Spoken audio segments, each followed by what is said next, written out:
ఆఖరికి ఎంత సిగ్గుచేటంటే షర్మిల గారి గురించి బాలకృష్ణ ఇంట్లో నుంచి సోషల్ మీడియా ఐటీడీపీ గతంలో ఎంత వల్గర్ గా ఆమె మీద ట్రోల్ చేస్తే ఏడ్చి కంప్లైంట్ ఇచ్చింది. అలాంటి వాళ్ళకి ఈరోజు సపోర్ట్ చేస్తూ జగన్ గారు భారతి మేడం క్షమాపణ చెప్పాలి అంటే ఈ రాష్ట్ర ప్రజలు ముక్కున వేలేసుకున్నారు. తప్పు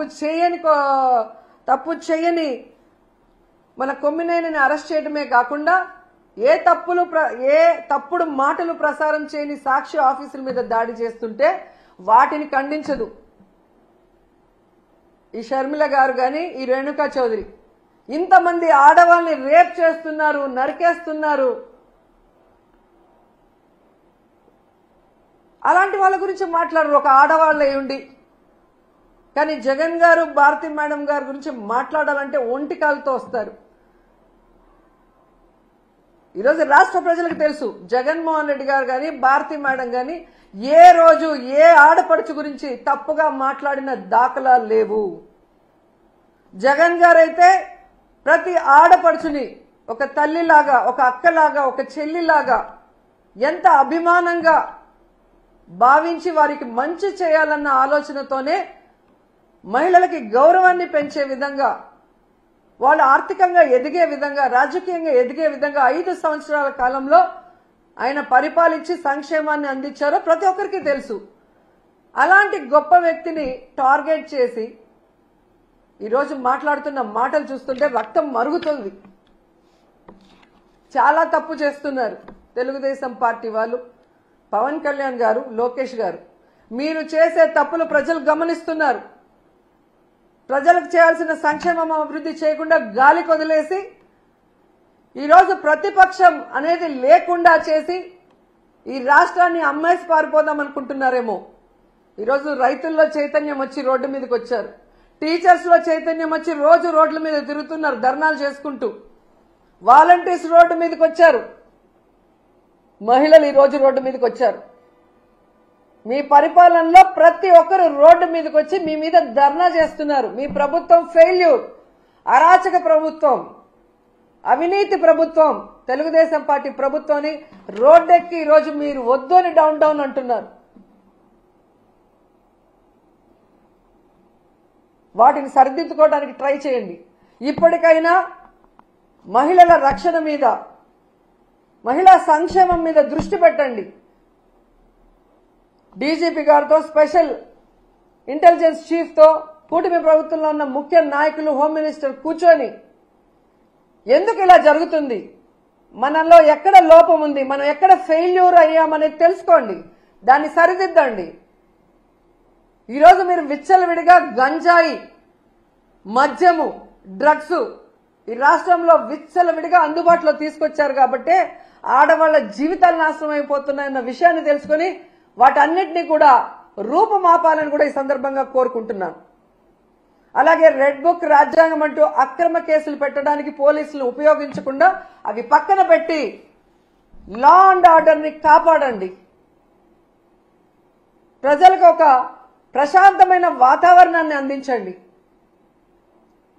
ప్రతిపక్షాలు అన్నాక ప్రభుత్వం చేసే తప్పుల్ని ఎత్తి చూపిస్తాయి, వాటిని కరెక్ట్ చేసుకోవడానికి ప్రయత్నించండి. అంతేగాని తప్పులే చెప్పకూడదు, చెబితే గొంతు నొక్కేస్తామంటే అది కరెక్ట్ కాదు. సంవత్సర కాలం మీరు ఇన్ని భయంభ్రాంతులకు గురి చేస్తూ ఇన్ని కేసులు పెట్టినా మొన్న 4వ తేదీ జరిగిన వెన్నుపోటు దినం చూశారు కదా, ఏ విధంగా జనాలు బయటకు వచ్చి మీ మీద వ్యతిరేకతతో, మీ మీద అసహ్యంతో మీరు వద్దు అని చెప్పి రాష్ట్ర వ్యాప్తంగా నిరసనలు చేశారో గమనించండి.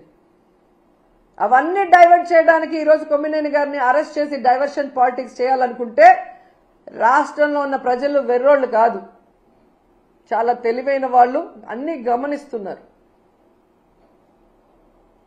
సో ఇప్పటికైనా అక్రమ కేసులు అనేది పక్కన పెట్టి కొమ్మినేని గారి అరెస్టు ఖండిస్తున్నాం, ఆయన్ని వెంటనే విడుదల చేయాలని డిమాండ్ చేస్తున్నాం. అలాగే సాక్షి మీద దాడులు చేసిన తెలుగుదేశ జనసేన నాయకులు ఎవరైతే ఉన్నారో ఆ ఫోటోలు, వీడియోలు చూసి వాళ్ళందరినీ కూడా అరెస్ట్ చేయాలని కూడా ఈ సందర్భంగా తెలియజేసుకుంటున్నాం. చెందిన రోజా గారు, నేను చంద్రబాబు గారికి మద్దతు ఇస్తున్నాను అన్నట్టుగా మాట్లాడడం జరిగింది. దీన్ని నేను తీవ్రంగా ఖండిస్తున్నాను. రాజశేఖర రెడ్డి బిడ్డకు తెలుగుదేశం పార్టీకి మద్దతు ఇవ్వాల్సిన అవసరం లేదు, రాదు. అసలు మద్దతు ఎవరికి ఇస్తున్నారు? ఇన్ని సంవత్సరాలు మద్దతు జగన్మోహన్ రెడ్డి గారు బీజేపీ పార్టీకి ఇచ్చారు. ఏ బీజేపీ పార్టీనైతే రాజశేఖర రెడ్డి గారు వ్యతిరేకించారో, ఎందుకంటే అది మతతత్వ పార్టీ కాబట్టి, ప్రజాస్వామ్య సిద్ధాంతాలను వ్యతిరేకించే పార్టీ కాబట్టి, రాజశేఖర రెడ్డి గారు ఎంతలా ప్రతి వేదికలో వ్యతిరేకించారో, జగన్మోహన్ రెడ్డి గారు రాజశేఖర రెడ్డి గారి కొడుకు అయినప్పటికీ కూడా రాజశేఖర రెడ్డి గారు వ్యతిరేకించిన బీజేపీ పార్టీకి మద్దతు ఇవ్వడమే కాదు, మోడీకి దత్తపుత్రుడిగా మారారు. మద్దతు ఇచ్చింది ఎవరికి? నేను తెలుగుదేశం పార్టీకి మద్దతు ఇవ్వాల్సిన అవసరం నాకు లేదు. మద్దతు ఇచ్చింది జగన్మోహన్ రెడ్డి గారు బీజేపీ పార్టీ. 5 సంవత్సరాలుగా ఏది పడితే అది ఏ బిల్లుకైనా మద్దతు పలికారు. అధికారంలోకి వచ్చింది జగన్మోహన్ రెడ్డి గారు ఏ మాట చెప్పి మేడలు వంచి ప్రత్యేక హోదా తీసుకొస్తామని చెప్పిన జగన్మోహన్ రెడ్డి గారు అధికారంలోకి వచ్చిన తర్వాత అదే బీజేపీ పార్టీకి, మోడీకి దత్తపుత్రుడిగా మారారు. ప్రతి బిల్లుకు మద్దతు ఇచ్చారు. అదానికి కావాల్సింది అదానికి ఇచ్చారు, అంబానీకి ఏది కావాలంటే అది ఇచ్చారు. ప్రతి విధానంలో బీజేపీ పార్టీకి కొమ్ము కాసింది జగన్మోహన్ రెడ్డి గారు. మరి ఇప్పుడు చెప్పండి, రోజా గారు మద్దతు ఇచ్చింది ఎవరికి? ఇంకో మాట కూడా అన్నారు రోజా గారు, నా మీద విష ప్రచారం చేస్తే బాలకృష్ణ గారి బిల్డింగ్ నుండి నేను దాని కోసం బాధపడ్డాను, నేను దాని మీద పోలీస్ కంప్లైంట్ కూడా ఇచ్చాను అని కూడా మాట్లాడడం జరిగింది రోజా గారు. అవును, నేను బాధపడ్డ మాట నిజమే.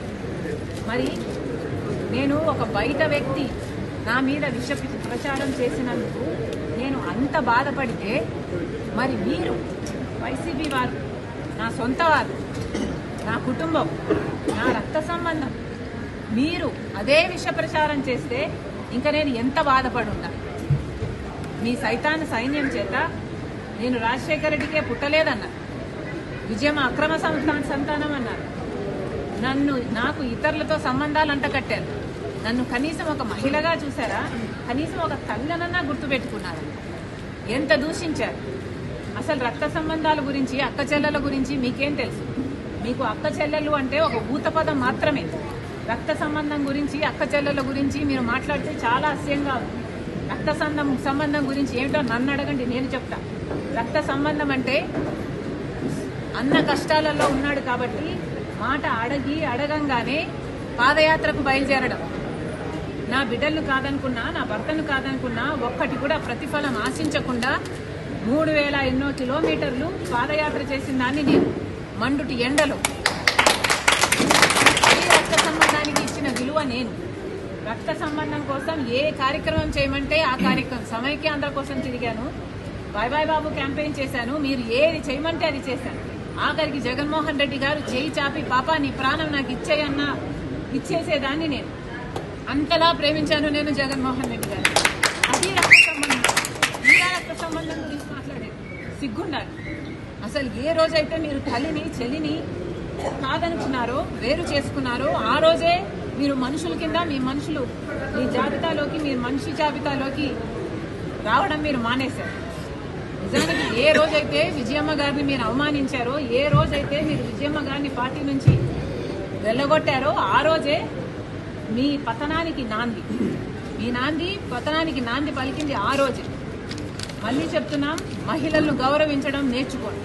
ఇప్పటికైనా రాజశేఖర్ రెడ్డి బిడ్డ మద్దతిస్తున్నది తెలుగుదేశం పార్టీకి కాదు, నేను మద్దతిస్తున్నది ఆంధ్ర రాష్ట్ర రాజధాని, నేను మద్దతిస్తున్నది ఆంధ్ర రాష్ట్ర మహిళలకు.